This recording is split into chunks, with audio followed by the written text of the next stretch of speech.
So today we're going to do the handover video on the Swift Escape 696. We're going to start on the outside and then we're going to move on to the inside. Firstly, on the passenger side is your fill-up point. Your fill-up point is just diesel, which is straight into there. We then open the passenger door. You'll also notice that you've got your bonnet release catch, which is just here. Pull that, that'll release the bonnet. The main things that you need to know underneath the bonnet is if you were ever connecting hookup cables to it, rather. If the vehicle ever trips and goes flat. If you're jump starting this, you therefore need to know where these points are.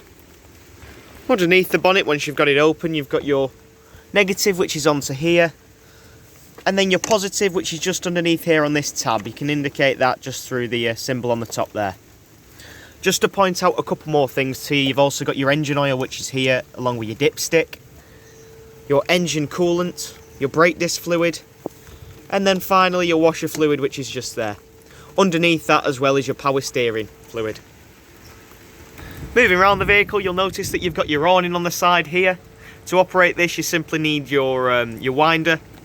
Connect that onto the other side and then simply wind out. You've then got some legs on the inside of the awning.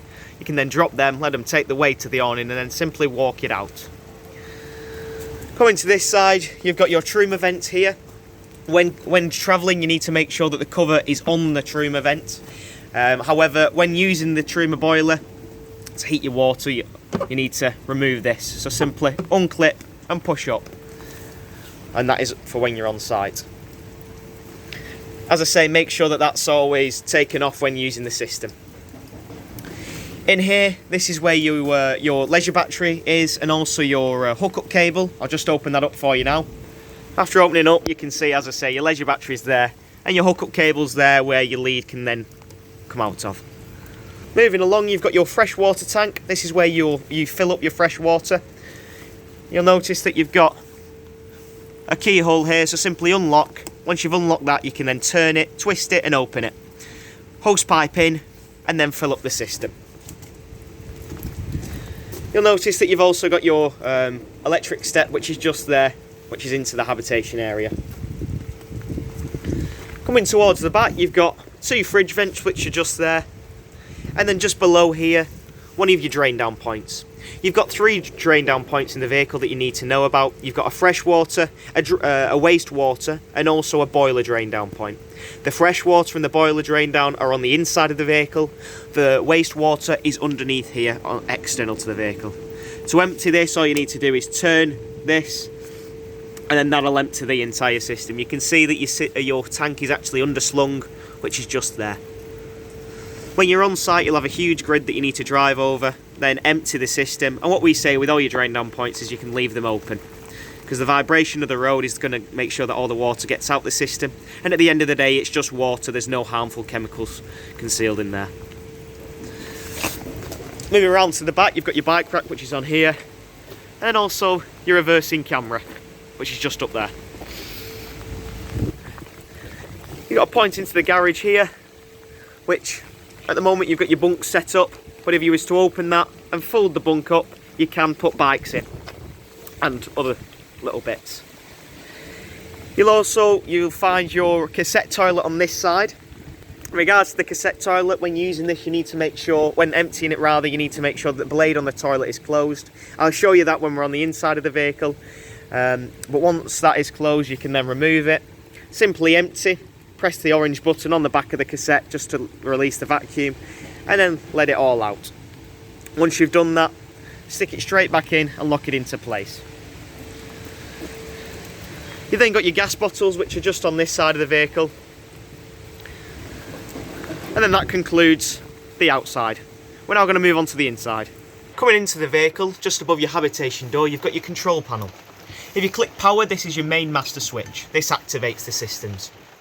You'll notice that I'm actually on my leisure battery at the moment. I'm not currently hooked up. If I was hooked up, you'd have a green light into here to indicate that. As I say, I'm on the leisure battery at the moment. I've still got plenty of charge as it just displayed. To turn on the cabin lights, simply click cabin lights, and you'll notice that your lights will then turn on. If you then click view levels, it'll show you your vehicle battery, your wastewater, your fresh water, and then finally your leisure battery as well, which is just there. So all your levels can be clicked onto there and you can see them all at once. Moving across, you've got your awning light on this side, which in essence is the door light on the outside of the vehicle. And then finally your water pump. Your water pump needs to be activated when priming your system. So once you've got water in the vehicle, come to this area, click water pump. That'll activate the pump, and then go to each of your taps, including the shower, turn them on and then turn them to hot. So once that's on, what that's going to do, it's going to pull fresh water from the water tank through the boiler, therefore priming the boiler, and then out of the tap. That'll then prime that area, and then it'll spurt and splutter out of the tap, and then when it's running steadily, you know that you prime your system. Once you've done that for the hot, you need to flick it over to cooled and do the exact same. And as I say, you need to also do that for your for your shower points as well. With your pump, you can actually leave that on as well once you've primed your system, because each of your taps have micro switches on. So we'll only activate the pump when you need it. Before moving on to the kitchen area, you'll notice that you've got your step button here, which you can activate on this side. Moving into the kitchen, you'll notice you've got your 3 burner hobs here, which are off gas, and then your oven and grill, which is just below. Just above this, you've got your storage here, and also storage on the other side there. Got plenty of storage in here, along with an additional little bit of storage here. Before moving on to your fridge, you've got your fly screens on each of your windows, and also your blackout blind as well. As I say, this is on each of the window, and to operate the windows, you'll have 2 latches. Unhook them, push out and open, and then simply by using these little knobs, you can tighten it in place. Obviously, when travelling, make sure that these are all sealed and closed properly. Coming down to the fridge, you've got a Dometic fridge. Your fridge is a 3-way system, and it's called the 3-way system because it's got 3 ways to fuel the fridge itself. So as you can see, you've got your power on button here. You've then got your mains, your gas, and your 12-volt system, so your leisure battery. So when you're going to be using each one, you're going to be using your mains when you're hooked up on site. So the majority of the time you'll be having it on this. Click this, that'll activate it. That'll cool the fridge, and as I say, it'll run it off the mains. Next to that, you've got your gas. You're going to be using gas when you're wild camping. And then finally, you've got your 12-volt system, which is here, so your leisure battery. You're going to be, you'll activate that when you're travelling. A lot of people think when you're wild camping, you can run it off your leisure battery instead of using the gas. However, you simply can't. It draws too much power, and it'll simply trip the vehicle. So when you're wild camping, make sure it's on gas. You've also got your fridge temperature there, and also a reset button, which is just on here if you ever get an error code. Moving into the bathroom area, which is just opposite your kitchen. We've discussed about your priming your system for your fresh water and also your shower point. But your cassette toilet is very important. As I say, out on the outside of the vehicle, you need to make sure that the blade on the toilet, which is this silver dial here, is closed. You'll know it's closed and when it's open, by looking through into the cassette. When it's open, you'll be able to see straight down into the cassette, and when it's closed, you'll notice that the valve cover is closed on top of it. When using this system, you need to open the cassette so all the waste drops into the cassette toilet. Simply flush, which is just done by the button on top of the toilet, and then once you've done that, you can then close the blade. That'll stop any odours from escaping. After every single use, you need to always make sure that the blade's closed, and as I say, when removing the cassette, make sure that that blade's closed as it should be. On top, as I say, you've got your flush, which is just there, which is the blue button. It'll only flush when you've got your pump on, and then if the cassette does get full, you'll get a warning light on there, which indicates that you need to empty it. Moving from the bathroom, you've got your bunk beds in the back there, and then you've moving forward, got your wardrobe space here. You'll notice that you've got your carpets in here and also an additional table which can clip onto the end of there to extend it to these people, whoever sits here, so they can use it. You'll also notice you've got your aerial. To operate this aerial and use it, you need to unscrew this dial here, simply push up with the aerial, tighten back into position, and you can twist it and also use this nib on the end here to angle and tilt the head of the aerial to improve range and signal. You've also got your aerial points here. At the moment it's off. If I turn that on, you'll see that light which comes on, and that indicates that it's on. This will change from colour. Once it's in green, you know it's a good signal. When it's in red, it's not the best of signals. You've then also got your dial here which can change the and dictate the actual range of the aerial. Make sure when travelling this is always down, along with the windows as I discussed, that need to be closed. Just below this storage area, you'll then notice that you've got your heater, which runs off your gas. You've then got your igniter switch here, and then your gas level here, so you can alter the temperature. And then on this side, you've got your fan, so you can decide which or how intense you want the fan to blow out this air. Indicated here, you can see that you can run this system off the 230 volts. On this side, as I say, is gas.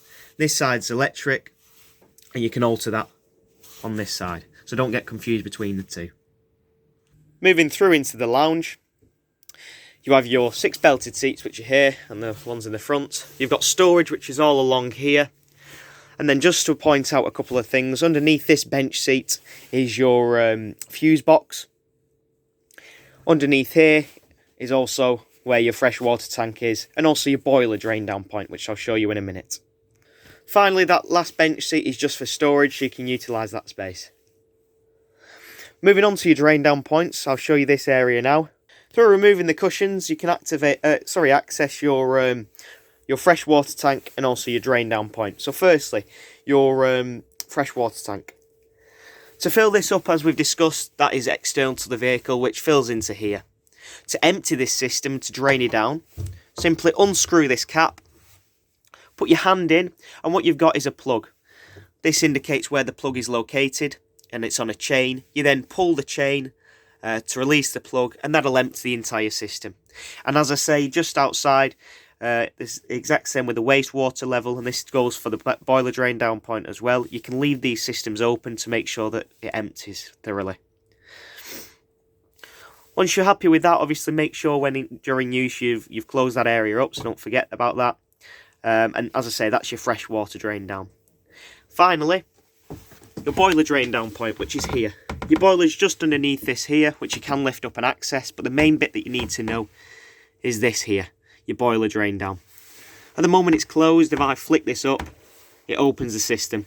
So up is open and down is closed. You need to always make sure that that is drained down, especially in the colder climates, because what you can do is you can get frozen water in the system, and that's not and you don't want that because it's very expensive to repair. So make sure that you always drain down this system, as I say, especially in the winter months. Up, finally, is open, and then down is closed, as I say. Finally, after you've gone over your drain down points, you've got your water heater. Your water heater runs off a Truma system. You've got one on this side, and then a control panel on that side. They both do the same thing, however use a different fuel. So this side, for example, is your electric. Sorry about that, no it is not. This is your gas. So to operate the gas, all you've got to do, in the middle position that it is in at the moment, it's off, as you can see with that 0 there. If I push up, that turns it on and activates it, and then pushing down, it also activates it. The one at the top is 50 degrees and the one at the bottom is 70 degrees. When you're having a shower, you're going to flick it up to the top, to that 50 degrees. And then when you are washing up the dishes and things like that, you're going to use it on this 70 degrees here. And as I say, just in the middle there is off. Located in the same place but on the opposite side is for your 230 volt. So if you're not wild camping and you're all on site, and you want to run it off the electric, you can do. To do that, you'll notice that you've got on this side, just there, which is quite hard to see, you've got just the same operation. Using this dial, you can flick between the options. You can see that how that's lit green now. To flick through, the middle position is the off. The one up from that is 2 kilowatt electric. The one down from that is 0.5 kilowatt electric. And then finally, you've got 1 kilowatt electric, depending on how much you are supplied for at the campsite. You can also alter the temperature and intensity of that by turning this dial at the top there. Finally, you have your bed up at the top there. This does actually push up as well if you wanted to, just to make it easier to get into the cab. Finally, in the cab, you've got your mirror mounted reverse camera. When going to reverse, that'll then show the image. So that then concludes the handover on the Swift 696. I hope you enjoyed.